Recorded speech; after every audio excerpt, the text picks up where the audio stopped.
আসসালামু আলাইকুম dear students. আজকে আমরা তোমাদের এসএসসি ফিজিক্সের গতি চ্যাপ্টারের একটা গুরুত্বপূর্ণ এমসিকিউ করব। তোমরা দেখতে পাচ্ছ এটা যশোর বোর্ড 21 এবং রাজশাহী বোর্ড 15 এই দুইটা বছর আসছে।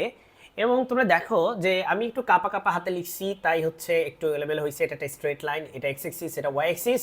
এবং তোমরা দেখো তোমাদের সময় আর এদিকে বেগ দেওয়া আছে, তার মানে এটা বেগ ভার্সাস সময় লেখচিত্র। মাই ডিয়ার স্টুডেন্টস, এটা বেগ ভার্সাস সময় লেখচিত্র। তোমাকে বলেছে যে চিত্রে এপি রেখার ঢাল হচ্ছে সুষম বেগ, সুষম ত্বরণ, অসম ত্বরণ নাকি অসম বল, এটা তোমাকে বের করতে হবে।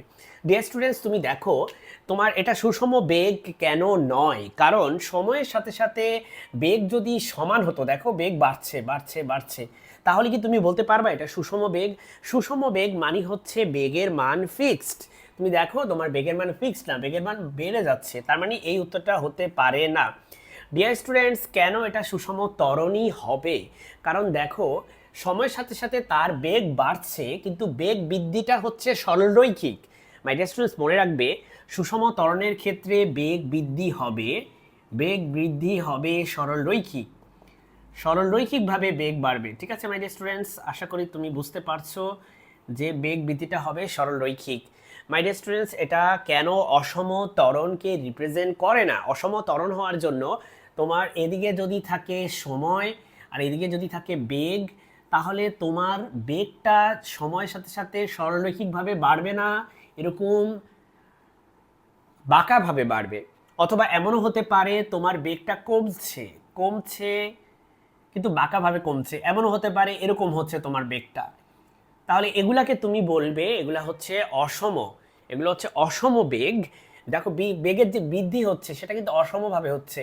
এখানে বেগের বৃদ্ধি হচ্ছে অসমভাবে, এখানে বৃদ্ধি হচ্ছে অসমভাবে, তারপর আবার কমতেছে। এখানে বেগের যেটা কমছে সেটা অসমভাবে হচ্ছে। তাহলে বুঝতে পারতেছো, যদি বেগের বৃদ্ধিটা সরলরৈখিক হয় তখন সেটাকে আমরা বলি সুষম ত্বরণ। ঠিক আছে?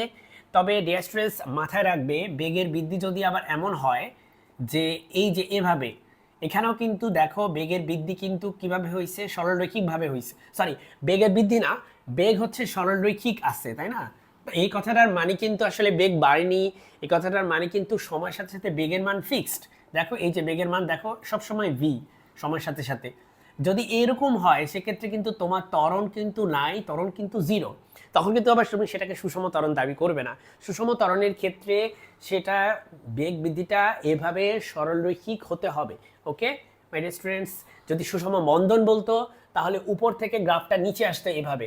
আমি একটু এখানে এঁকে দেখাই, যদি সুষম বন্ধন বলে তাহলে তুমি উপর থেকে এইভাবে গ্রাফটা নিচে দেখবে, তার মানে এটা হচ্ছে সুষম বন্ধন।